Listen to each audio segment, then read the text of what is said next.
So it's Sunday. It's not quite 3:33 p.m., but we're here. And we're here for good reasons.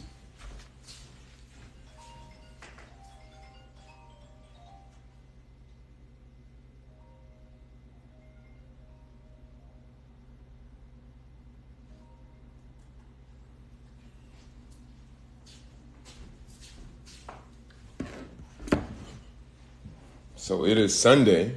It's not quite 3:33 p.m., but we're here and we're here for good reasons. So to everyone that's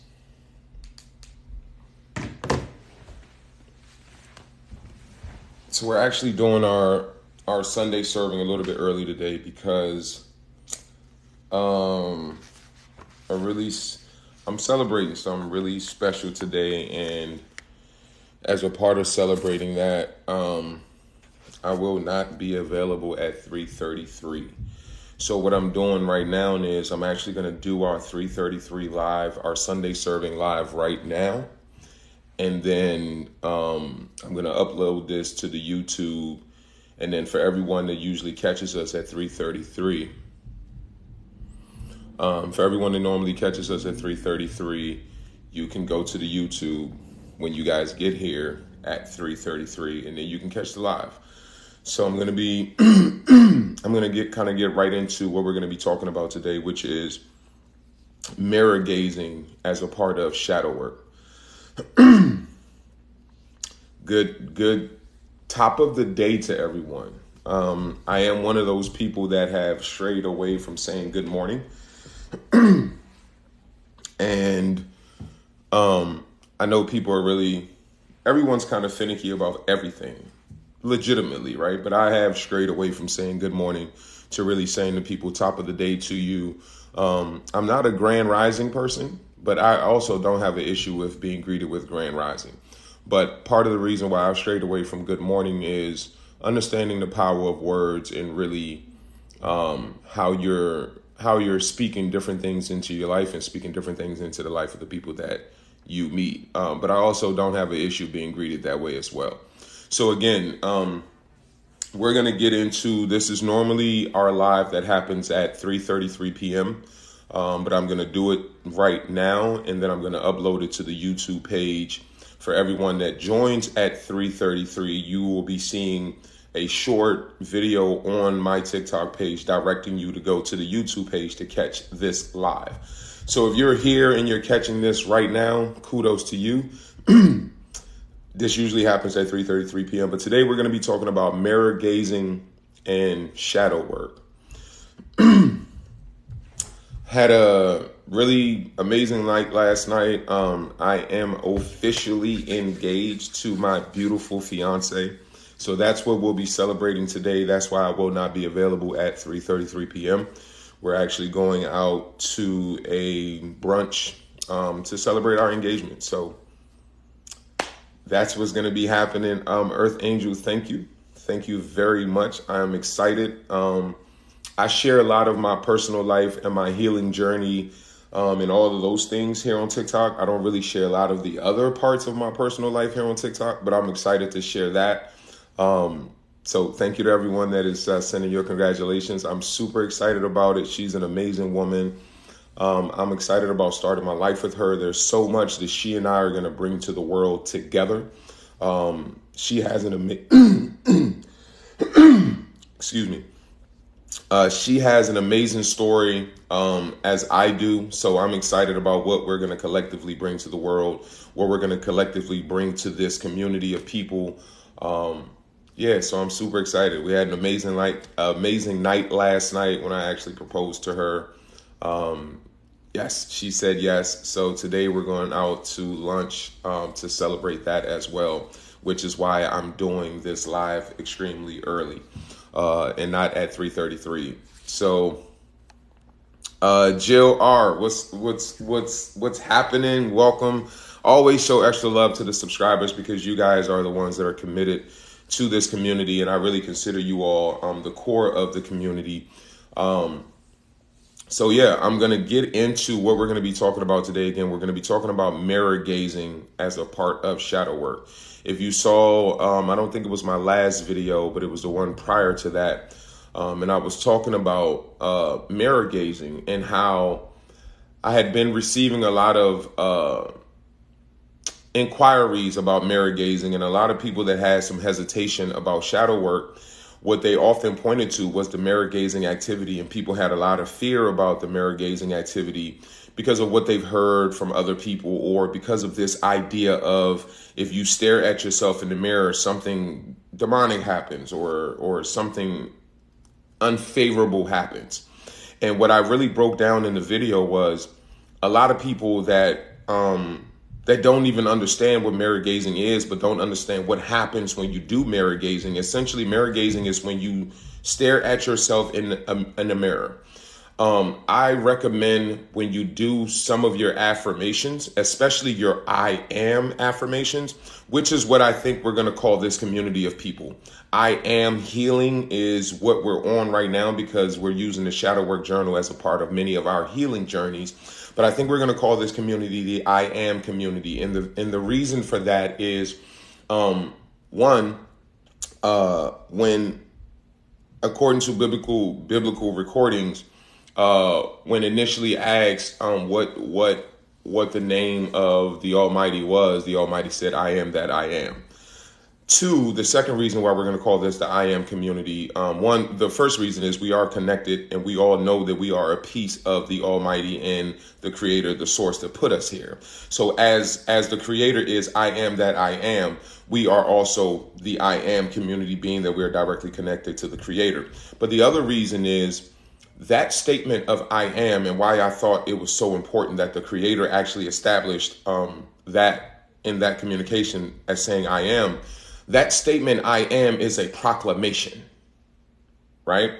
It's the proclamation, and it's a proclamation to not only the world in the physical realm, but it's a proclamation to the spiritual realm as well. That proclamation of I am, whatever you establish after that in stating I am, you are pushing that statement into the world. You're pushing that energy out into the world.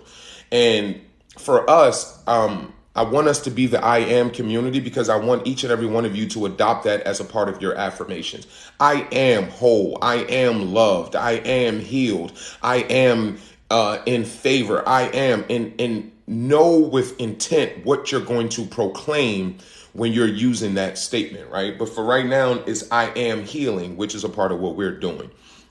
But so when I did the video about mirror gazing, I was talking about why people are afraid of mirror gazing, and I was talking about what actually happens when you mirror gaze. So there's an activity in the Shadow Work Journal that is the mirror gazing activity. And I'd gotten some feedback from people about mirror gazing and what their fears were, what their apprehensions were. So when I did that video, I did the video really to help people to understand what mirror gazing is and what makes other people apprehensive about mirror gazing. So in the video, essentially what I was talking about is one, you know how when you talk to people, when you make that eye contact, there's a certain connection that happens, right? When someone is speaking to you, or when you're engaging someone and you stare them in their eyes, as it says, the eyes are the windows to the soul. You get a in-depth connection or in-depth understanding. You get to see this person for who they really are. You get to see their authenticity. You get to see if they mean what they're saying. You really get to gaze into them beyond their physical vessel. And that's the idea behind the eyes being the windows to the soul. Well, part of the reason why many people are apprehensive about mirror gazing is we rarely get to look at ourselves the way that we look at other people, which is also why people will say to you, there are parts of you that you don't get to see about yourself that other people get to see and observe. Part of that is they get to look at you in a way that you never get to look at yourself. And that's essentially what happens when you mirror gaze for the first time. And I actually made the video as as a sense of educating people so that when you do this activity or before you go into doing this activity, you really understand what type of expectations you should have in your mind. If you've never done mirror gazing, or if you've never had an opportunity to really look at yourself, for some people, the activity of mirror gazing can be very scary for them because you get to see the parts of yourself that you don't normally see. And I understand why people are apprehensive, because a lot of time you get to see the things in your eyes that other people see when they're connecting with you. And for some people, there are parts of themselves that are still repressed, parts of themselves that they don't know, parts of themselves that they've hidden, that when they do the mirror gazing activity, they get to see those parts of themselves. And that can be scary for some people. So I understand why some people are apprehensive about doing that activity, but that apprehension doesn't mean you espouse fear about it, or you espouse fear out of your lack of knowledge about what it is and what other people have experienced by doing mirror gazing. So what I'm going to do is cover the mirror gazing exercise in the journal, and then I'm going to give you all some additional insight and understanding about mirror gazing so that if you are in that part of the journal, or if you do this activity, one, you have a clear expectation of what's going to happen, but two, I want to remove that fear that most people carry. So we're going to go straight into the activity again, because I want to get this covered, and then I want to get this uploaded on YouTube so that when everybody joins us, or when people come at 3:33 looking for our Sunday serving live and they're like, hey, coach, where are you? I'm going to do a little snippet video and let people know that, hey, our Sunday serving for today happened earlier at 10:30 and the video is uploaded on YouTube. All right. Bam said, I'll start to notice I'm just looking out of a shell. Absolutely. Right. And the thing is, the part about mirror gazing that you have to understand, many people have come to this place where you only see your physical vessel, or this, as Bam says, shell, or as my brother Stoney often says, and I agree with him, this meat suit. Many people see themselves as just this physical vessel. You're not. In fact, the physical vessel is the smallest portion of who you are, even though it is the largest portion of physical manifestation of who you are. The reality is you are the spirit being inside of this vessel. And a lot of who you are is actually coming from that internal part of you. Even your physical manifestation is really an expression of things that are happening inside of you, right?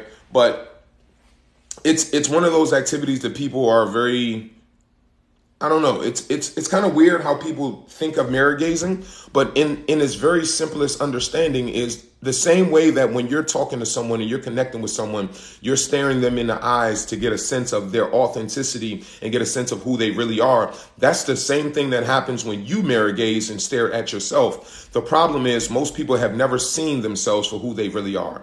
Most people have no clue who they really are. And most people actually hide from themselves. Come on. That's the part right there. Most people actually hide from themselves, because what happens is when you've been repressing things about yourself and hiding parts of yourself that you're ashamed of, and hiding parts of yourself that you don't want the world to see, and hiding parts of yourself that you don't want to present as who you really are, when you mirror gaze, you get to see those parts of yourself.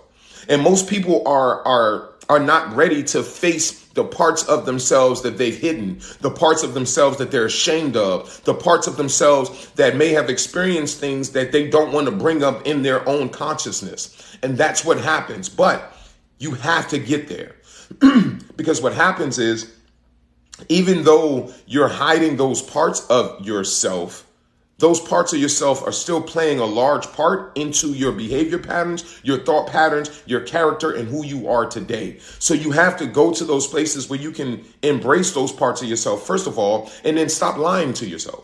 That's the other thing that happens when people mirror gaze. The lying to yourself, gets exposed when you mirror gaze, because see, when you're used to wearing a mask, there it is. We look at this vessel as a presentation of us. That's a mask. The vessel is a mask in and of itself, because the spirit being that you are is inside the vessel. But when you're used to when you're used to putting a mask on top of this mask, when you mirror gaze, you get to see beyond your mask, and you get to see yourself for who you really are. And for many of us, we're not ready for that. but you need to be, right? And this isn't something that I would say you need to just jump into and go do mirror gazing. But hopefully from this conversation, you will have a foundational understanding of how to set your expectation. And then you can go into it without the fear. So my objective of having this conversation and really teaching on mirror gazing today is to remove the fear that many people have about mirror gazing and to give you an understanding so that you can understand how to do this activity and how to gain from doing this activity. All right. All right. So I am in the mirror gazing activity portion of the journal. If you have your journal, you will be able to find it. Obviously, you guys know the journal doesn't have pages, but it is definitely in the journal, mirror gazing, right? And one of the reasons, again, why I feel like it's so important. So we're going to do our breathing activity for everybody that's new here, or if you've consistently come to this live on Sundays, you know, before we get started, we do our breathing activity. You'll see when we come out of this activity, my whole demeanor and the excitement of, all right, we're ready to go live. All of that kind of changes. I center myself, I'm grounded, and then we start rolling. All right. Miss Tan, thank you. So we're going to cover the mirror gazing activity in the journal. I'm going to go through it. I'm going to be very precise. I'm going to be very direct. Normally I cover multiple topics, but I'm going to really be specific about covering the mirror gazing because that's what I want to focus on today. And then I'm going to upload this to YouTube for everyone that's going to join us at 3:33. They can go to YouTube and catch this information in this live. All right. So before we get started, we're going to do our breathing activity. Again, if you're new here, this is a grounding activity that I recommend that you do some type of grounding activity before you do any type of shadow work or self-healing or introspection. And this is just an activity that I learned while practicing Tai Chi. And it's as an amazing breathing activity. Essentially what you're going to be doing is pulling air into the pit of your stomach. So that's this area here. So you want that area to inflate before your chest does, right? And what you want to do is visualize the air coming into the pit of your stomach and then slowly push that air back out. All right. So you're going to visualize pulling air into the pit of your stomach and then slowly pushing that out. We're going to do that for about 30 seconds to a minute before we get started.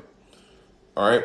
So I usually like to start with my shoulders because that's how I know, like, once my shoulders are relaxed and loose, I know I'm relaxed, and then I start the breathing activity.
This grounding, this grounding activity is so good that most of the time I don't want to stop doing it and come back to talk to you all.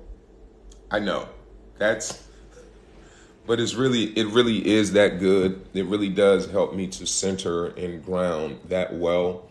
And once like my body actually falls into the activity, I really don't want to come back most of the time. Like I really just want to keep going until I've actually done that breathing activity until I've fallen asleep before. But again, that's just to really get us grounded, to get us present in the moment, to really wash our minds of all of the things that we may be thinking about, all the things that we may be dealing with, so that we're present in the moment. And I recommend that you do that activity before you do any type of shadow work, any type of healing work. Goddess K, how are you? Awesome. I'm doing great. Happy to see you here. But I recommend that you do that activity before any type of self-help work, any type of shadow work, because it really does help you to center and ground and make you present in the moment. All right, so let's get into our mirror gazing topic in the journal. So I'm going to read what the journal states about mirror gazing, the exercise, why you do it, and then I'm going to briefly go through the activity that is listed in the journal, and then I'm going to just give you all some general information that I feel like is important to help you get a strong foundational understanding of what mirror gazing is, how you should do it, how you should use it, and why you should not be afraid of it.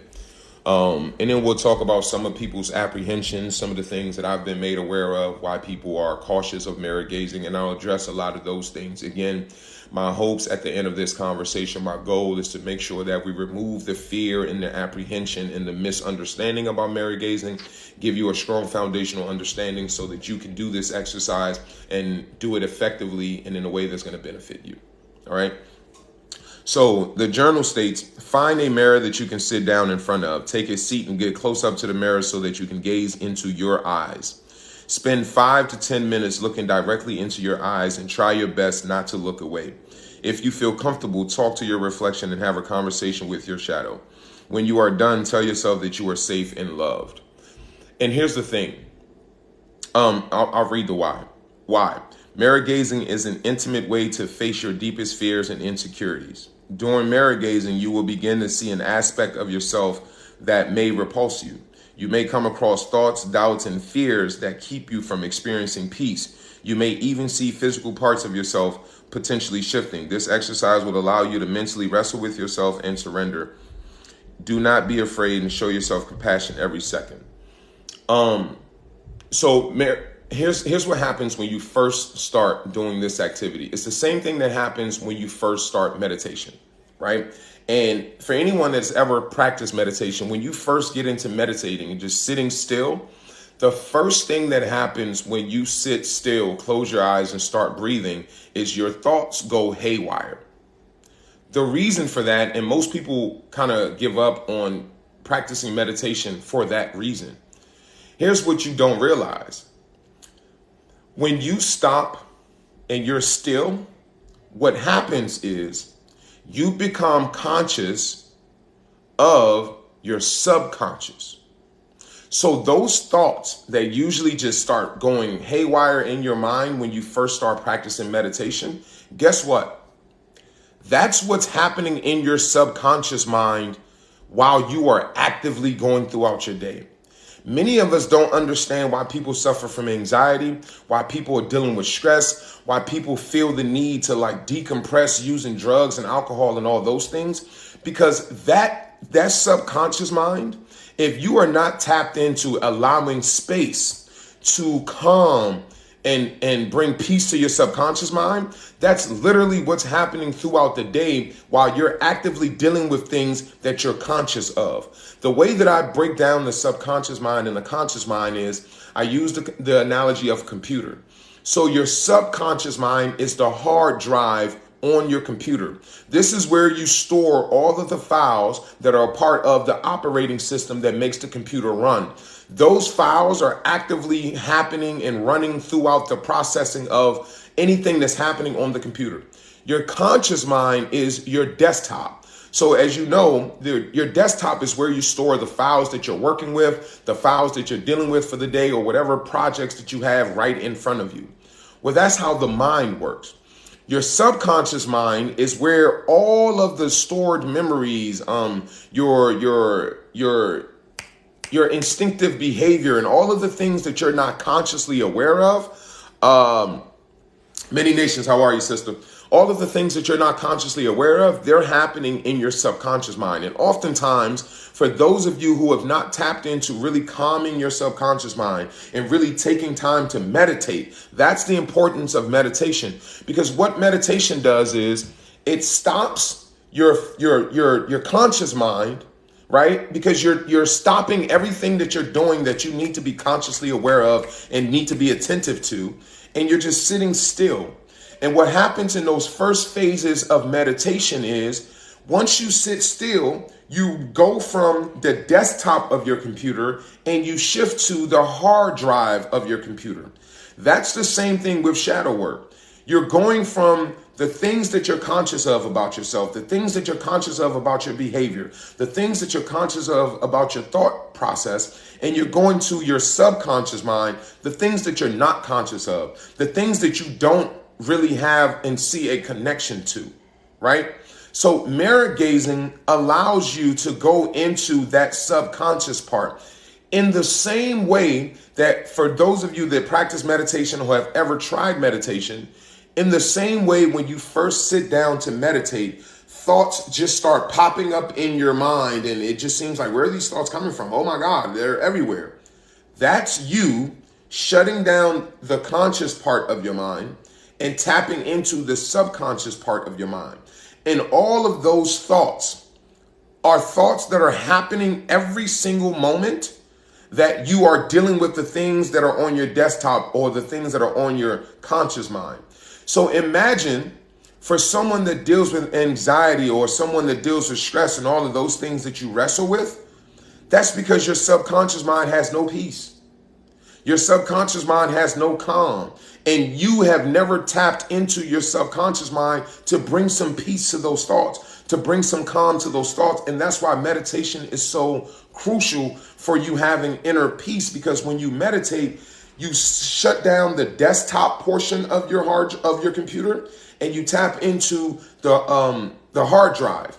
And if you can bring peace to your hard drive, if you can deal with the thoughts and the things that are happening on your hard drive, and you can bring peace to that, then while your subconscious mind is constantly running, it's not absolute chaos in your subconscious mind, because now you're able to bring peace to those thoughts and those things that are worrying you without you being conscious that they're impacting your body and impacting your mind, but it's happening. Never had it explained like this. I love this information. Lisa Smith, I'm glad you're here. This is the reality of this is really what we kind of get into. But this is also some of the foundational understandings of shadow work, right? And understanding that tapping into that subconscious part of you that impact your behavior patterns, your thought patterns, your self-perception, right? I advise everybody to do this. Even if you've never done meditation, practice at least 5 minutes a day, sitting still without anything without you trying to consciously accomplish anything. What you're going to find is for those 5 minutes, you're going to get insight into your subconscious mind. All those thoughts that seem to just whoosh, whoosh, wash over you when you first start practicing meditation, that's happening in your subconscious mind every single day. You're just not conscious of it. You're just not aware of it. And why meditation is so crucial, because it allows you to calm that portion of your mind. It allows you to calm the hard drive part of your operating system. All right. So the activity says, find a mirror, sit in front of it closely, spend 5 to 10 minutes gazing at yourself. Try your best not to look away. I also recommend when you do your affirmations, and here's what I'll tell you guys, what I'm going to put together for you is, and I'm going to do this in book form, and I'm also going to do this in video form, a book of affirmations. And most of them, or at least a section of the book and a section of the video, is going to focus on I am affirmations. And what I would recommend to you is when you do your mirror gazing activity, you want to do your I am affirmations, right? Because believe it or not, here's some more insight into mirror gazing, right? When you sit and stare into your eyes and you go beyond this physical vessel you're now speaking to the you, or you're looking into the you that you actually are. And when you do that and you actually do I am affirmations, you're speaking those things that you desire for yourself into your hard drive, which is what stores your operating system. I want to go a little bit deeper into that to give people a clear understanding of that, right? When I say your operating system, so one thing you need to understand, and I'm going to use this analogy of an autonomous vehicle. When you think of an autonomous vehicle, a self-driving car or a self-operating car, right? How a car is able to be autonomous is based on information that has been stored into the hard drive in the computer that's in that car. Also, the car is constantly receiving information from the cameras and the sensors that are around the car.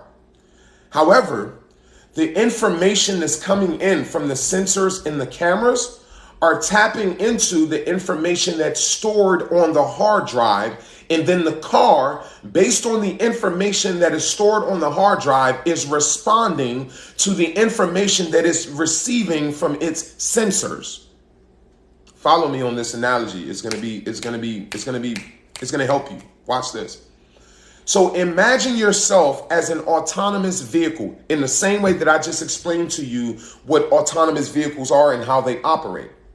So you as an autonomous vehicle, your hard drive has information that has been stored on your hard drive, right? So the autonomous vehicle, the manufacturer actually stores this information on the hard drive. On your hard drive, how your information got stored on your hard drive is through your experiences, most importantly, through your upbringing. So your hard drive is most impacted in the earliest stages of your life.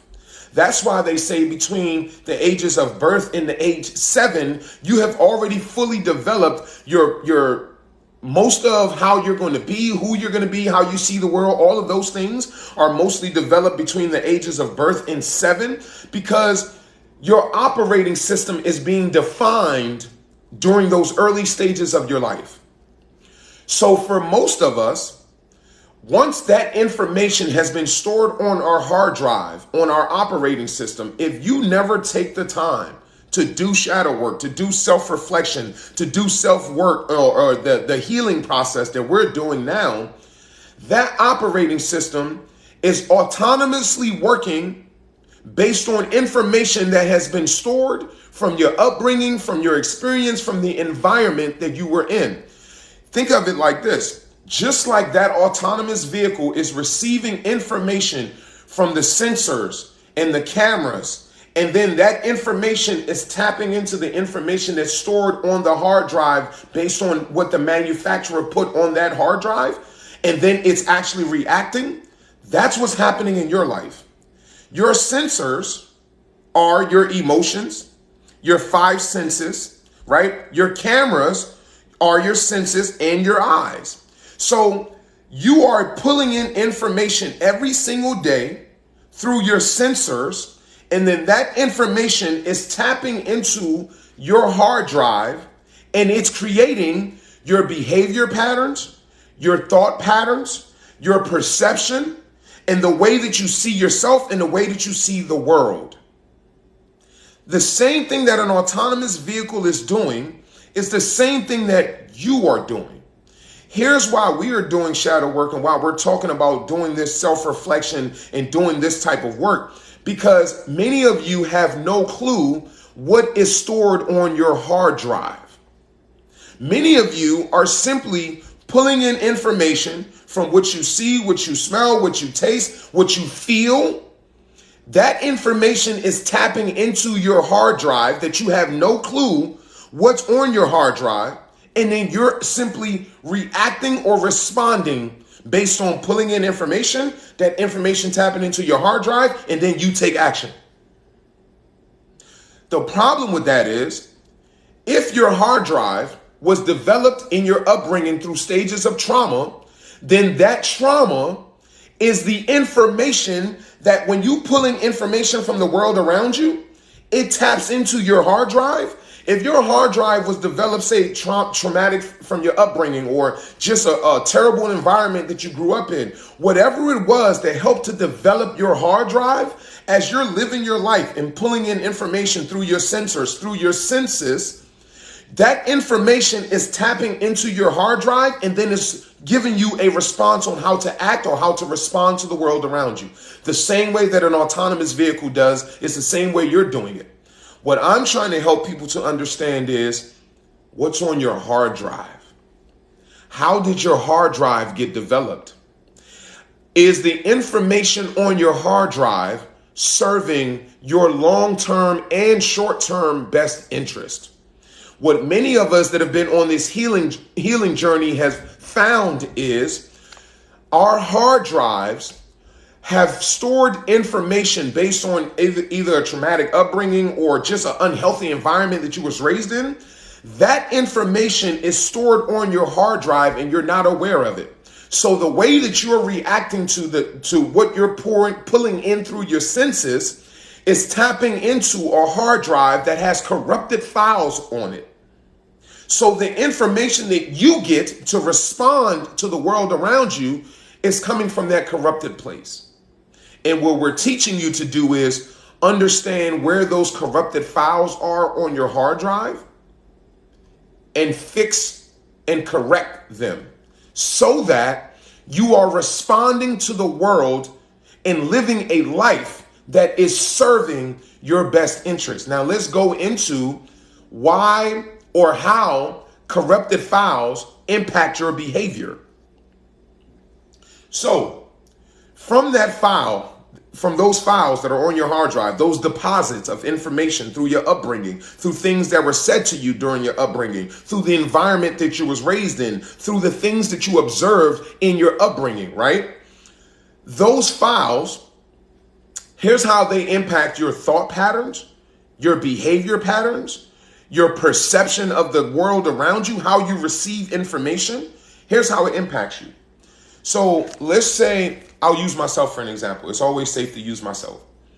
So during my upbringing, I was told repeatedly I wasn't going to be anything.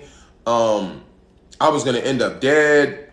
It was just demoralizing, right? Breaking down, tearing me down constantly, consistently. That information was stored on my hard drive. Watch this. So much so that, and I have a video on my page where I explain this about losing my son and then having to sit with a psychiatrist. That information was so deeply embedded on my hard drive that until I was able to tap into what that was, my reason for finding value in living was always my children, my son, my daughter. And the reason I was responding to the world around me that way is because, Lisa Smith, you hit it on the head. I never felt like I was good enough. I wasn't enough of a reason to strive to be my best self. I wasn't enough of a reason to strive to obtain and to push forward in life when things got hard. Why? Because on my hard drive were files that told me I wasn't enough. Files that told me I wasn't good enough. Those files had been sitting on my hard drive since I was a child. And if I never took the opportunity to find those files and fix them, that thought would have still been rooted in the way that I saw the world, the way that I reacted to the world, the behavior patterns that I had, the thought patterns that I had, and even my own perception of myself. That's how files that are on your hard drive that you don't address, that you're not aware of, impact everything about you. So I had been on a healing journey for over 20 years. That particular file on my hard drive, if I never sat with that individual that showed me that file, and here's the amazing thing about it, right? And to give you a more in-depth understanding of how this works. I discovered that by speaking to this person. Here's the important part about that. That file was in my verbiage. For someone who was trained to hear, what is that? Here's what they asked me. Here's what the psychiatrist asked me. And again, when I lost my son as a part of being on short-term disability to be out of work, I had to, because I needed the time to go, get therapy and all of those things, which I didn't do for like 8 months, right? Was completely falling apart in grief, didn't go seek the therapy. But then once I realized I needed to, after some unfortunate events, someone said, hey, brother, listen, you need to go see somebody. I know that you're a strong guy. I know that you're a teacher and you've done all these amazing things, and you're the person that everyone runs to, and you're a coach for so many people in your life, your family, all of that. But you're not aware right now of how you're dealing with this grief of losing your child, and you need to go see someone. And I did. But as a part of that short-term disability, I had to go sit with not only a therapist, but a psychiatrist. So as I'm talking to this person, I'm telling them, I first told him about, my son was my reason to change my life when I was 23. He was the reason that I got on the right path. And then after losing my son, I was telling this person that, my daughter became my reason to push forth and to stay strong and to make it through it. And as I was saying that, this person just sat there, and psychiatrist just sat there and listened to me and was like, oh, that's interesting. And then when I went to talking about my childhood, and I was telling this person that, in my upbringing, I was told that I wasn't enough, that I was never going to be anything, and that person made the connection, right? Because they're trained to do that. He made the connection and said to me, oh, that makes sense now. And I was like, what do you mean? What makes sense? And he said, because when you were telling me how much your children were your reason to push forward, to change your life, to do better, to do all the things that you should be doing, I was wondering why you weren't enough. And then when you told me that you were told that you weren't going to be anything and you weren't going to amount to nothing in life, it connected for me. The point that I'm making to you all is that file, that thought of not being enough was so deeply embedded on my hard drive that it was coming out in my verbiage, but I couldn't see it. I was just talking to this guy and he was able to make the connection. So that's how, when you have corrupted files on your hard drive, they come out not only in your words, in your thoughts, in your behavior, in your perception, in the way that you see yourself, in the way that you see other people. That's why this work is so important. That's why this work is so important.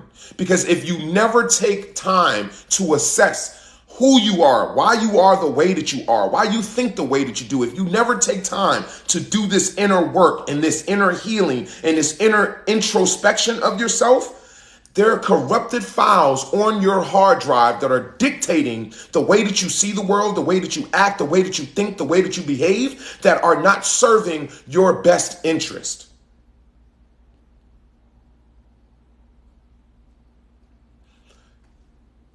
We good? We clear on that? Nah, Debbie, you're not late. You're actually early. All of us are early today. So we normally do this at 3:33, right? But I'm doing this today again because my fiance and I are going out to celebrate our engagement a little bit later this afternoon. And I wanted to have this conversation with you all. So it's funny. As I was preparing to do this, I kept saying to myself, today's live is brought to you by sheer determination and commitment and love for all of you all, right? Because I had every reason to be like, listen, today is my day. We're going to go out and celebrate. Thank you. Thank you to all of you. I appreciate it. Today is my day. We're going to go out and celebrate. I don't have to go live today, but I realized two things. One, there's so many people that show up here each and every Sunday because they need this conversation. There's so many people that built their day around having this conversation. Thank you. So for me, I show up for you all because that's the commitment that we have to each other, right? You all find time on your day, on your Sundays, to show up here to have this conversation or to listen to this conversation. And for me, it's just as important that I show up to have the conversation with you, right? So yeah, today's live is brought to you by sheer love, dedication, and mutual commitment to you all. As you all pour into me, I'm showing up to pour into you, right? But so that's why it's so important for us to do this work, because if you never do a self-assessment, you'll never know that those files exist. Debbie, thank you so much. You'll never know that those files exist on your hard drive, in your subconscious mind.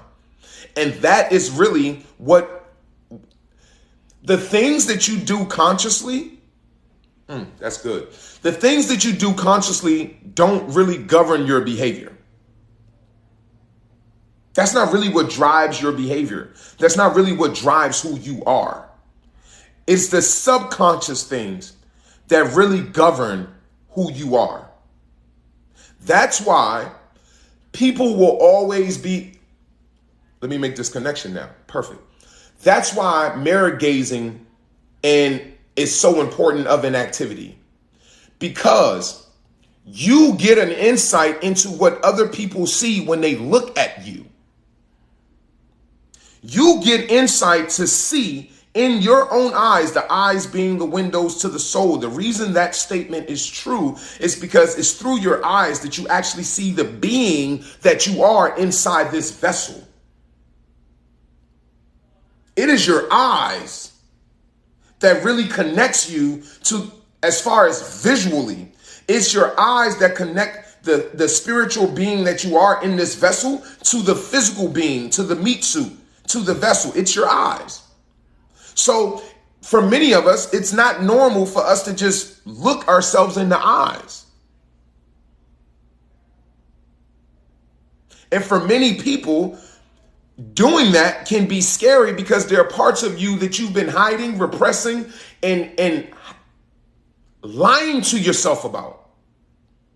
That's why oftentimes it's other people get to see the parts of you that you don't see in yourself, and oftentimes they're not the prettiest parts of you. Our conscious mind, we're conscious of all the great things about ourselves, right? That's the part that you keep on your desktop. The parts about you that are the best parts of you. That's the part that's on your desktop. If you know all the great things about you. Oh, you absolutely do. Right? That's the part that you're conscious of. That's the part that you keep in your conscious mind, and you keep that on your desktop. The parts of you that the rest of us get to experience, the part of you that when you sit in front of a therapist, you sit in front of a psychiatrist, you sit in front of a psychologist, the parts of you that we get to observe, those are the real parts of you that govern your behavior, govern your thought patterns, govern your perception in your subconscious mind, on your hard drive. When you do mirror gazing and when you do meditation, you get a slight glimpse, and if you practice it well enough, you get a deep enough glimpse into those parts of yourself. But the subconscious is horrible. Lisa, here's the thing. And this is a reality that I bring to people all the time. Your subconscious mind is what's governing most. Remember, we talked about the autonomous vehicle, that you are an autonomous vehicle. You are. This vessel this vessel can go on autopilot without you ever grabbing the wheel. Why? Because the information that's already been downloaded on your hard drive will govern your behavior, your thoughts, your words, your perception in such a way that if you never wake up, so the concept of being woke or aware or conscious, all of those things come from the idea that if you never come into consciousness, meaning the spirit being that you are, take the steering wheel of this physical vessel that you are in, this vessel will run on autopilot based on information that's already been downloaded on your hard drive. Here's the thing. If you are afraid of your subconscious, here's what I would tell you. If you're afraid of your subconscious, I can almost guarantee you that your life is not enjoyable for you. If you are afraid of your subconscious, I can guarantee you that you're not satisfied with your life. And here's what I mean by that. That's not a a general absolute. I'm not making an absolute statement, but I'm trying to draw a connection for you, because your subconscious mind governs most of your perception, most of your behavior, and most of your thoughts. So if you're afraid of what's in your subconscious mind, then that is what's driving who you really are. That is what's driving your thoughts, your behavior, and your perception. So if the things that are in your subconscious mind are things that you are afraid of, then I can only imagine how those things are governing your life. Because that's where a lot of the governance of your life comes from, your subconscious mind. So for people that don't ever take a moment to meditate, to see the things that come up in your mind, people that don't take a moment to actually do self-reflection and introspection and do shadow work, right? You don't actually tap into what's on that hard drive, your subconscious mind. And if, in fact, you are afraid of what's there, that's more of a reason why you need to go there and fix it. Because the things that you are afraid of are actually dictating your life. Most of your life is dictated from what's in your subconscious mind. And until you become conscious, or until you become aware of what's there, those things are dictating your life to you. That's why we do shadow work. That's why we're on this healing journey, because we are going back and understanding what has been deposited into my hard drive. If I had a traumatic upbringing, I definitely want to go back and check my hard drive. I definitely want to go back and check my hard drive. If I grew up in an environment that was toxic, I definitely want to tap into what's on my hard drive. If I had a terrible relationship with my parents, I definitely want to go back and tap into how those things deposited onto my hard drive, because that's what's dictating my behavior, my thoughts, and my perception today. And if I don't know what's on my hard drive, I really don't have any real control over the way that I see the world, the way that I think, the way that I behave, the way that I perceive things. It's important. That's why we go there. That's why we do shadow work, because we want to get an understanding of what's on our hard drive.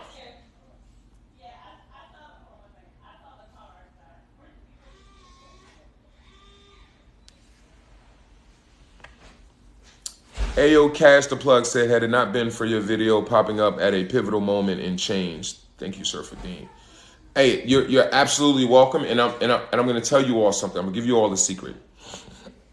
The more that you go through your healing journey, you'll realize that as you heal, you become a healer. As you heal, you become a healer. My passion for people comes out of my own experience. I know what it is to be broken.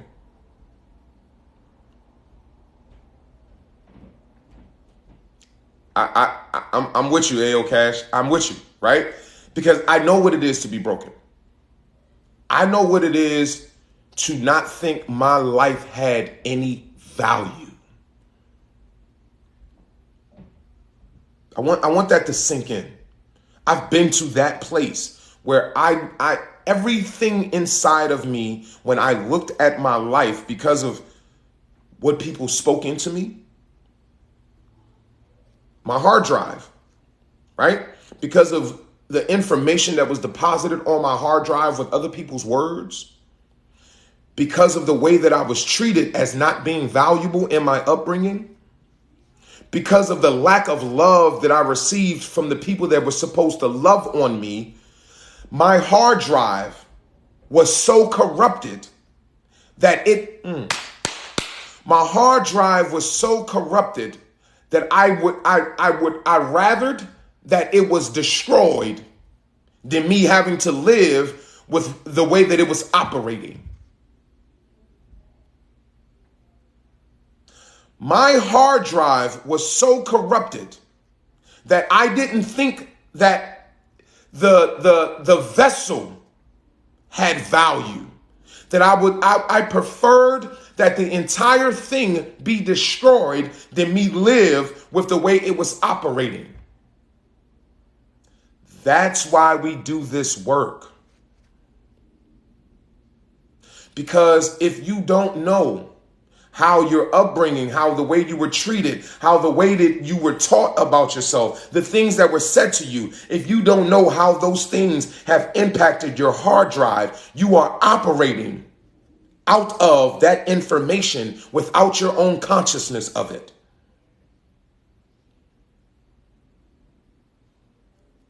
That's why some of us struggle with the things that we struggle with.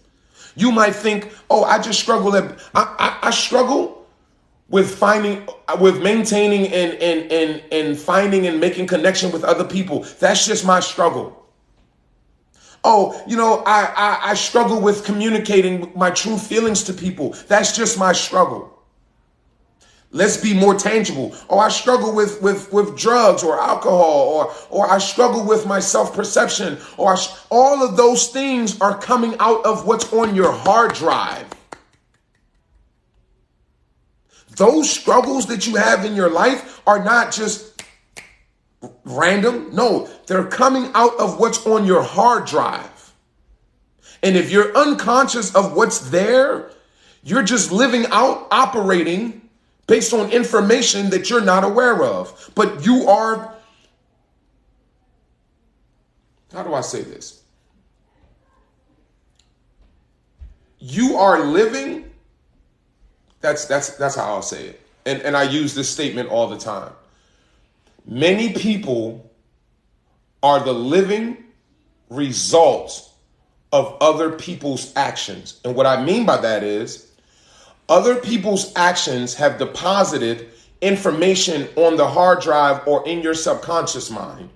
And because you've never taken a moment to become aware of what's on your hard drive or what's in your subconscious that's dictating your thought patterns, your behavior patterns, and your perception, you are simply living a life out of that hard drive or out of that information that's been deposited on your hard drive based on other people's actions. You've never grabbed the steering wheel of your life. There's so many people that have never driven their life before. They've never driven their life. They've literally sat in the autonomous vehicle, this vessel. This is how amazing this vessel was crafted and created. Most people are literally sitting in the passenger seat of their life and letting the vehicle drive itself based on information that was deposited onto the hard drive by other people's actions. Many people are sitting in the driver's seat of their life, never having grabbed the steering wheel. Their vessel is operating autonomously based on information that has been deposited on their hard drive by other people's words and actions towards them.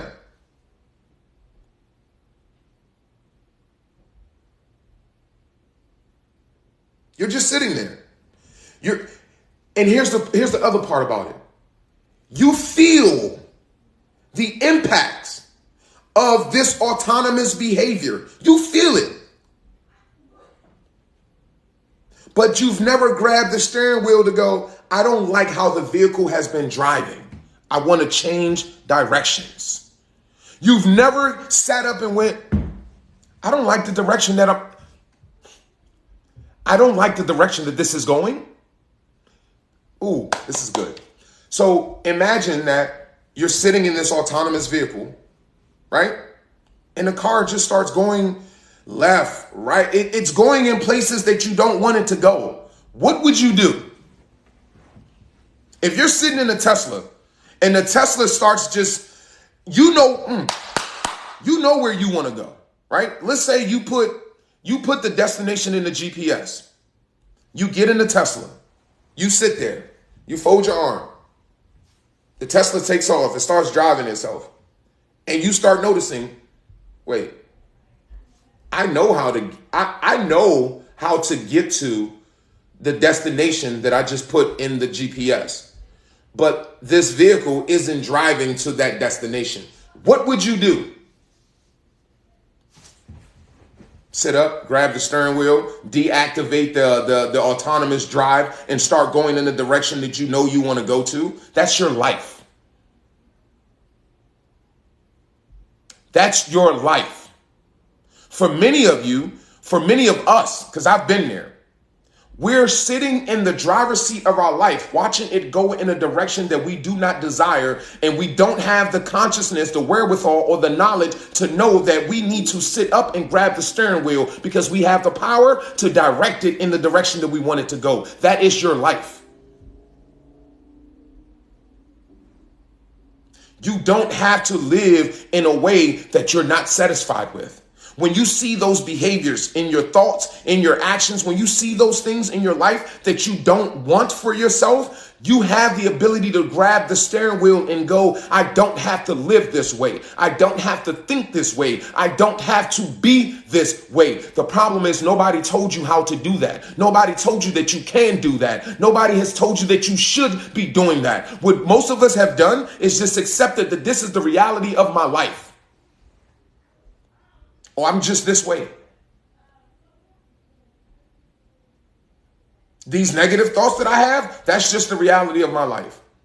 This self-sabotaging behavior that I've repeated for years and years and years, that's just the reality of my life. My inability to maintain, develop healthy relationships with people, that's just the reality of my life. My inability to trust myself, which means I don't trust other people, that's just the reality of my life. My inability to love myself, which makes it difficult for me to love other people, that's just the reality of my life. I'm here to wake you up and tell you today, you have the ability to grab the steering wheel of your life. You have the ability to grab the steering wheel of your life. This amazing vessel that you are, that you have, right? You are the spirit being inside of this vessel. This vessel has been self-driving based on your upbringing, the environment, the lack of love that you might have received, or all the other things that impacted the hard drive, the computer that is downloaded onto your hard drive. This vessel has been in autopilot based on that information. And I'm trying to tell you that you don't have to stay in autopilot. It's your vehicle.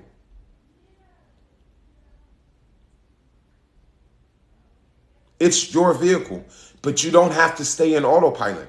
You don't have to sit in the driver's seat and just be miserable by the outcome of your life that you don't like and that you don't desire and that you don't want.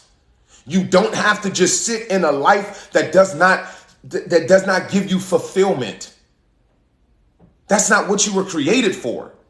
That's not how you were created. You have the ability to go, I'm going to drive this thing to where I want it to go, the way I want it to go. You have that. You have that.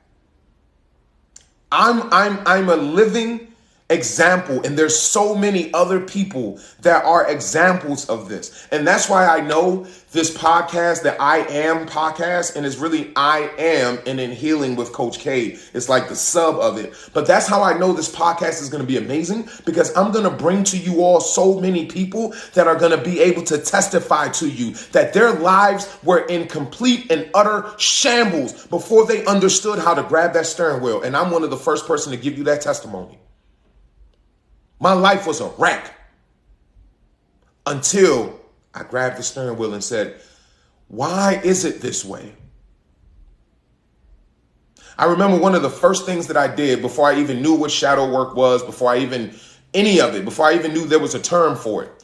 One of the first things that I needed to do at the age of 23, when I had an epiphany moment with my infant son, when he was first born. I forget what we were doing. We were just there hanging out or whatever. And I had this epiphany. I looked at this kid and realized, oh, shoot, this kid needs me. I'm gonna say it the way that it came to me in that moment.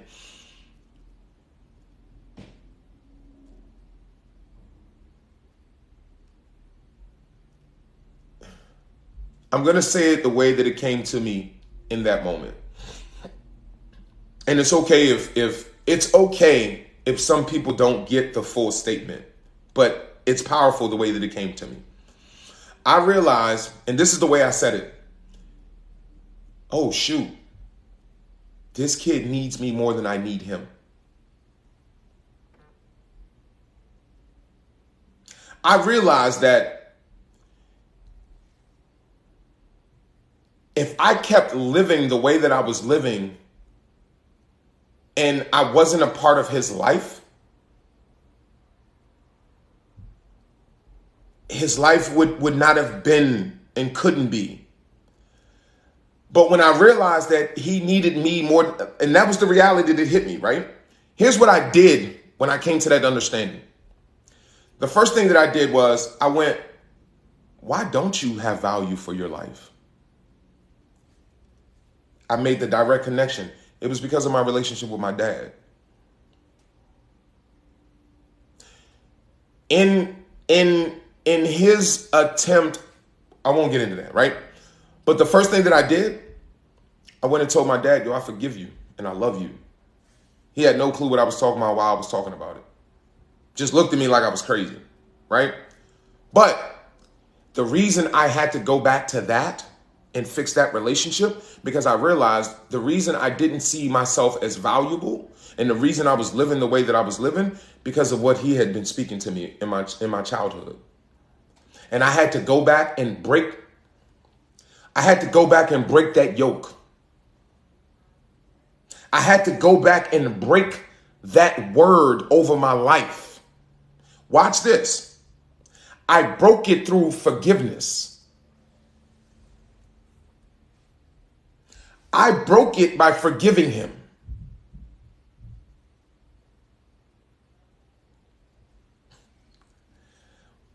We can literally stop right there. I'm going to focus right here, and this is where I'll conclude.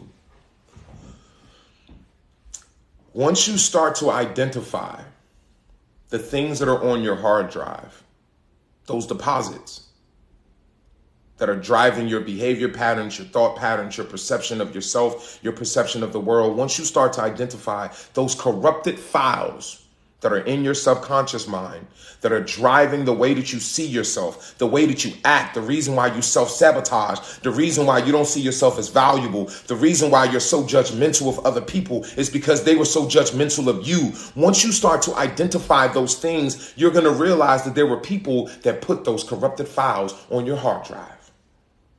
It could be your parents. It could be the people that raised you.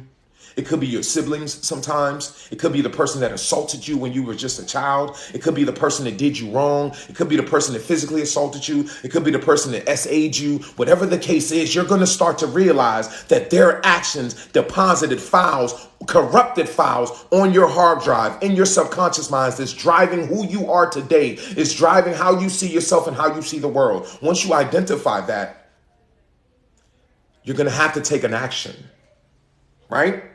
And let me tell you something, the most powerful thing I can tell you, forgiveness is the first act of removing those corrupted files from your hard drive. Because here's a lesson for you.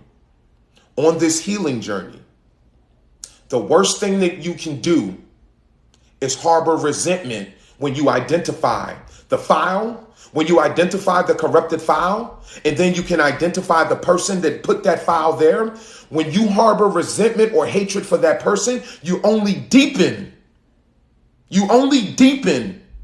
that bond, that yoke. Because through unforgiveness, you tether yourself to that person. Through unforgiveness, you tether yourself to that person, to the act. But through forgiveness, you break the yoke. That's how I broke the yoke of the things that were spoken over me. I forgave them.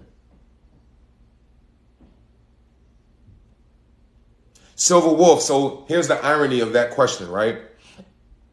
I was a, yes, to answer your question, yes. I've been down that road. Yes. Right? But so forgiveness is how you break that yoke. Because once you start identifying those corrupt files on your hard drive in your subconscious mind, you're also going to realize, oh, shoot, they did that to me. I think that way because of what was done to me, and they did that to me. And it's our instinct to instantly have a sense of resentment towards the people that we can identify that did those things to us. But I'm trying to help you understand, and this is probably the most important part of today's teaching. Your unforgiveness only tethered yourself to the people that did you wrong. Your unforgiveness only tethered yourself to the people that deposited those corrupted files on your hard drive. It is through forgiveness that you break those yokes. Because once you start the process, right, of healing and identifying what parts of you need to be healed, what parts of you do you need to pray about, what parts of you do you need to take to the altar of your faith, what parts of you that you need that extra love on, you're going to see those people. You're going to be able to make the connection to the people, but you have to forgive them. That's how you break the yoke. Through forgiveness is how you break the yoke. And once you break that yoke through forgiveness, now, watch this, now that I've cut off the cord of what you've done to me, now that I cut off the cord that tethered me to you, now I can tend to me. Now I can tend to me. Now I can look at the things that came out of this corrupted file that you deposited into my life. Now I can watch how, because they spoke so negative to me and so negative of me, I see why I'm so harshly, overly critical of myself. Now I can forgive me. Now I can be compassionate to me because I realize the reason why I'm so hard on myself is because they were so hard on me. When I break that cord, when I break that yoke from them by releasing them, by forgiving them, now I can tend to me and say, I don't have to be this hard on myself anymore. I can show myself compassion now. And watch this. This is the beauty of it, you all. Myself being the example, right? They were so overly critical of me that I became overly critical and harsh on myself. I was so overly critical and harsh on myself that I was overly critical and harsh of people that were close to me as well. As I heal, I not only become better to me, but I'm better to the people that love me, to the people that are around me. That's why this work is so important. I struggled with, watch this, beautiful point to start to conclude at, right? I told you guys earlier the part of the reason why I'm doing this live early today and not at 3:33 because I got engaged last night officially, right? And we're going to be celebrating our engagement a little bit later this afternoon. I'm 42. I have struggled with relationships my entire life. And it wasn't until I really started to do this work and really started to focus on my healing that I was able to maintain and see how to build a healthy relationship.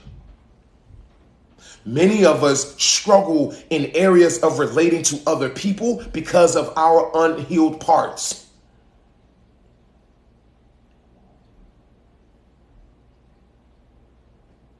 When you start healing, and I don't mean this general, thank you everybody. I don't mean this general, oh, go heal, go. No, that's weaponizing, right? Because we're now in this culture of telling people, go heal. You need therapy as a weapon, as a way of demeaning them. I'm not talking about that stuff. That's that surface level, not that stuff. I'm talking about that real sit with yourself, sit with your life and seek healing. I'm talking about shadow work, that real, what is it? Why do I do these things? Why do I think this way? Why do I self-sabotage? That's what I'm talking about. Actually sitting down with yourself and doing the real work of tracking the things inside of you, tracking the parts of you, right? That part. That's why this journal is so critical. That's why I got behind this journal, right? Because not only did I know the process because I've been doing it without the journal, right? But I saw the benefits in my own life. So when I saw an opportunity to share something with people that would help them do that work and get to where I know I'm getting to and where I am, I said, this is it. But when you can sit and do that real work, not only does it change and make you a better person, but it makes you better to the people around you. The quality of your life increases. But again, once you start to identify those things that are on your hard drive, those corrupted files that have been deposited on your hard drive, and you start to identify the people that made those deposits, the first thing that you need to do as a part of that healing is break those yokes, break those tethers, start by forgiving them. Because unforgiveness only tethers you to that person, and it tethers you to that file. You can't remove a corrupted file from your hard drive if you are tethered to the person that deposited the file there. And that tether can only be broken through forgiveness. They don't have to deserve it.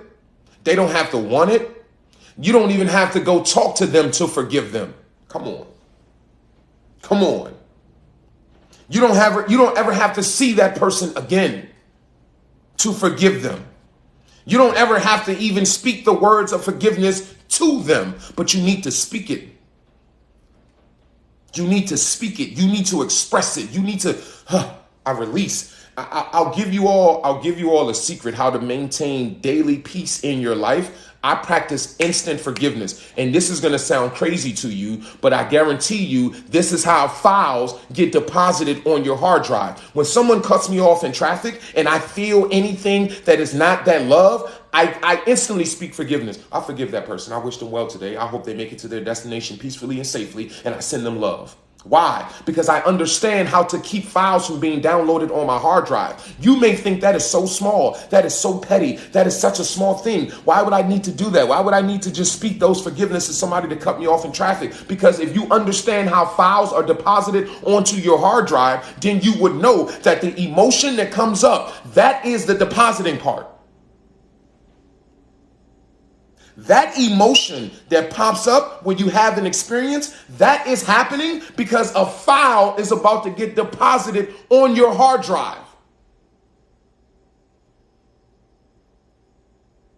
When you feel the rise of emotion about a thing that just happened to you, be conscious. That's a deposit happening. If you don't address that verbally, if you don't address that by letting it go, by releasing it, by speaking the release of that thing, that's a deposit happening on your hard drive. What happened to you when you experienced your trauma? What happened to you? There was an emotion associated with that trauma, wasn't it? That was the depositing on your hard drive. When someone upsets you and you don't release that thing right away, when that emotion rises, that anger, I can't believe they would do that to me. Deposit. And let me tell you what happens to those files. I'll give you an example.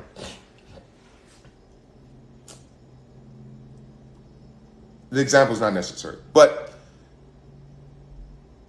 those small files that you don't correct, that you don't check, when they store those small offenses, those small things that people do to you that you don't speak of releasing them, that you don't speak of forgiving them, that you don't speak love to them, that you don't release through love, those little small files, you know what happens to them? You allow them to get deposited on your hard drive, and those files start collecting. They start collecting information. And the larger that files grow, the more influence it starts to have over your thoughts, your idea. Put it like this. You know how that little small, they cut you off in traffic? You got mad about it. I can't believe they cut me off in traffic. And you allow that file to get deposited on your hard drive, right? What you didn't realize was that emotion is carrying now. It carries energy with it. The next interaction that you have, that little small offense that you didn't forgive, that you didn't release, that you didn't cover with love, is going into your next interaction now. That energy, you're carrying it into your next interaction, into your next conversation, into your next interaction. You're carrying it. That's why watch this. Sometimes it seems like a series of small events can ruin your day. That thing that happened that had no real consequence just seemed to have just carried the energy into ruining your entire day. That's what happens. That's how those small offenses get deposited onto the hard drive of your subconscious mind, and then they start feeding into the rest of your thoughts of the day. They start feeding into the way that you're speaking today, in the way that you're acting, in the way that you perceive something. Watch this. Someone else offended you earlier. You didn't forgive them. You didn't speak love over it, right? Now that offense is impacting your perception of the next person's actions.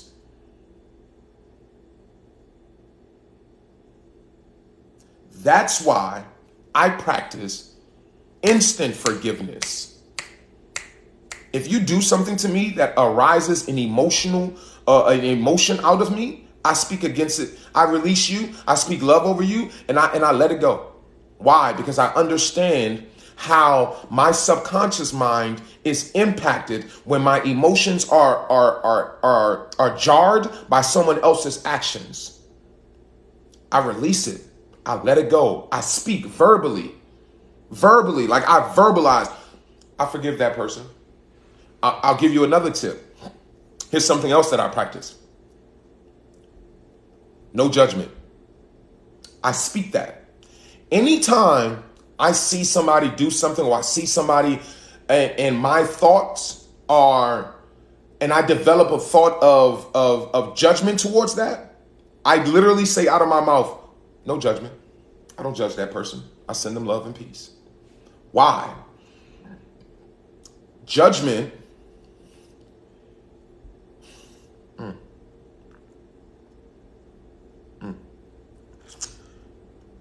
if we were harshly judged in our upbringing and harshly judged by people that were supposed to love us, and we were harshly judged and criticized, that file sits in some of our lives for so long that being judgmental becomes part of our character. It becomes a part of who you are. Those corrupted files that you haven't addressed are a part of your character now. Here's the cool irony and the connection to all of this whole conversation. The very first video I did on the Shadow Work Journal that now has about 50 million views on TikTok. It started off like this. Some of us are so incapable of doing the work necessary to heal from our emotional trauma that we're wearing the character flaws that come out of those emotional traumas as a badge of honor. Let me revamp that for you. Some of us are so unaware of how our emotional trauma has impacted who we are today that we see the characters of ourselves that our character is developed out of those traumas. You ever see somebody who's just a mean person and they embrace that? Why do you think that is? You think people are just born mean? No. They're taking on something that was more than likely done to them. I guarantee you, not a general blanket statement, but most of the times, nasty people had somebody in their life that was extremely nasty to them, and more than likely, it was somebody close to them. I guarantee you. I guarantee you it is a response to something that was done to them. Most of us Until you actually assess what's on your hard drive, most of us are literally responses to what was done to us. Our entire lives, for most of us, is a direct response to what was done to you. Until you are conscious of what's on this hard drive and you start doing the work to reshape this thing, you are literally a response of what was done to you. That's what your life is. And remember, I said this earlier, you're just sitting there in the driver's seat, no hands on the steering wheel. This vessel is driving itself based on the information that was downloaded on your hard drive, based on what was done to you. That's most of our lives. We're literally the response of what was done to us. You're just sitting in the driver's seat, no hands on the steering wheel, living a life as a direct response of how you were treated, how you were raised, the environment that you was raised in, what people said to you, what people done to you, and you don't like the direction that you're going in, but you're just sitting there. And here's the thing. Some people, as the video stated, some people embrace it. They embrace it. They embrace the nastiest parts of the outcome of what was done to them, and they embrace it as who they are. That's me. That's just how I am. You don't have to be that way. You don't have to be, your life does not have to be the result of what was done to you. Your life can literally be the result of what you desire for yourself. That's why shadow work is important. Because once you can identify where these corrupted files, where they are in your life, where they came from, then you can start tracking and tracing the outcome, the results, how these corrupt files are impacting your life. Once you're able to do that, then you can fix the corrupted files and ultimately start living the life that you actually desire for yourself.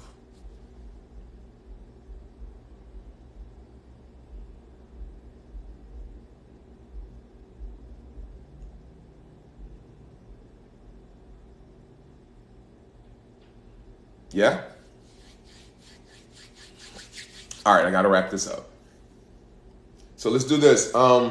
If this was good for you today, if you were glad to be here today, if this is your first time here, let's do a little bit of housekeeping. First, follow my page, but more importantly than following me here on TikTok, go to our YouTube page, youtube.com/@girl_dad. youtube.com/@girl_dad. Go there, follow the page. You're going to find a bunch of other videos with content just like this there. But that's also where we're going to be launching the I Am podcast. First episode, I believe, is on the 11th of this month. I have a guest that I'm going to be interviewing that is going to blow your mind. And that's essentially what the podcast is going to be about. I'm going to be bringing on guests and talking to people who you can look at and go, if you can come from where you came from and grab the steering wheel of your life and drive your life the way you're driving it right now, baby, then I know I can too. Because that's my story. That's why I do what I do. To tell people, look, where I came from, what I overcame, you can too. Right? So go to the YouTube page, subscribe, tap the notification bell so that when we put out more content, you'll be able to catch it. That's girl_dad, youtube.com/@girl_dad. Go there, subscribe to the YouTube page. That's where we're going to be launching the podcast. That's where you're going to find these types of conversation. Christine, how are you? So Christine, when everybody is looking for me later on, I'm not going to be around at 3:33. That's why I did this a little bit early. But what I'm going to absolutely do is upload this live as soon as I get off. I'm going to upload it to the YouTube page so that everybody can catch this live at 3:33 when they come looking for me. But yeah, definitely do that. If you don't have the shadow work journal, you can go to any one of the videos on my page, click the link, order yourself a copy of the journal. It is definitely a tool that will help you on your journey of learning how of learning the corrupted files that are on your hard drive, how those files got there, forgiving those people that deposited those files there, understanding how those files are now impacting your thought patterns, your behavior patterns, your perception of the world around you, fixing those corrupt files so that you can have the life that you truly desire. Order yourself a copy of the journal. It's a tool that's going to help you do that. Stay tuned to this content. Stay tuned to me on YouTube, because that's all that I talk about is healing, uplifting. I call it pouring life, love, and wisdom into people. And I'm gonna be very transparent about my foundation is a belief in a creator that loves everything that it created. That's my foundational understanding, right? That's my foundation. I am rooted in my connection and my relationship with God. That's me. Here's the beauty of it, right? And also transparently, I don't believe in the religion of Christianity. I want to be clear about that. The religion is not the gospel. Whole nother conversation, whole nother topic. But I do believe in the gospel of Jesus. And that gospel is that you are one with God and that God loves you as he created you. And that this life is to be lived as an expression of love to one another. That's my foundation. But here's the beauty of that foundation, you all. My foundational belief is not a weapon to separate me from other people. My foundational belief is not a weapon to separate me from those that don't believe like I believe. In fact, I want to sit with people that don't believe like I believe, and I just want to love on them.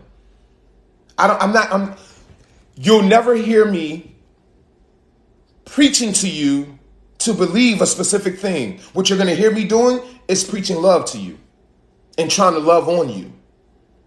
Because my foundational belief drives me that way. That I just want to love on people. And you don't have to believe like I believe for me to want to love on you. I just want to love on you. That's what my foundational belief gives me. A desire to want to love on you. That's what I believe. That's what the gospel of Jesus Christ gives me. A desire to love on you. You don't have to believe like I believe. I'm not here to force you to do that. I just want you to come sit. Get this love. Let me love on you. That's it. It's not a weapon. And that's what the religion has done. The religion has given people a weapon. I don't have a weapon. I got love for you, though. That's all I got for you. And that's all I want to do is love on you. Whether you believe or not, I want to love on you. Whether you believe or not, I want to give you these tools to live a life that is fulfilling for you. Whether you believe or not, I want to sit with you. I want to spend time with you. I want you to feel this energy of love that we're all sharing. I want you to feel this energy of love that we're all finding peace in. That's all I want to do. But again, I love you all. It's been amazing. Go to the YouTube page, subscribe. If you don't have a copy of the journal, go to any one of the videos on my page, click the link, get yourself a copy of the journal. Reach out to me. My website is also in my bio here on TikTok. You can go to the website and send me an email, or you can I have a whole bunch of emails, but if you go to the website, it's easier for you to just send me an email there. If you want to work together, if you want to have me come out, I've opened up my schedule for speaking engagements. I've also opened up my schedule for one-on-one coaching. You can do all of that on the website. You can book a one-on-one coaching session. You can send me an email if you're interested in bringing me out to speak to your youth group, to your women's group, to your men's group. Thank you, Veronica. Thank you. Yeah, I'm excited. As soon as I get off of here, I'm gonna go shower, put some clothes on, and we're gonna go out and sit by the water somewhere and have an amazing time and celebrate the fact that we're gonna spend the rest of our lives together. But yeah, so I'm available for one-on-one coaching. I'm available if you want me to come out to speak to your youth group, to your men's group. You can send me an email, send me a direct message here if you want to talk about something, if you want to engage about something. I'm open to all of that. I love you all. I appreciate you all being here. I'm going to get off of here so I can get this uploaded onto the YouTube so that everybody that's coming through at 3:33 will be able to still catch their content for the day, because, again, this live is brought to you by sheer dedication and love for you all. Thank you to everybody for your congratulations. I'm so excited. Yeah, she and I are going to start doing some things together here very shortly, so you all will get to meet this amazing lady. And yeah, we're gonna do a lot of work together to keep loving on people and keep sharing this love and keep sharing these tools that I know will help people have a more fulfilling and more satisfying life. Again, I love you all, and I will see you all. Maybe we'll get together a little bit some point this week, and I'll do a live midweek or something. All right, I love you all. See you later.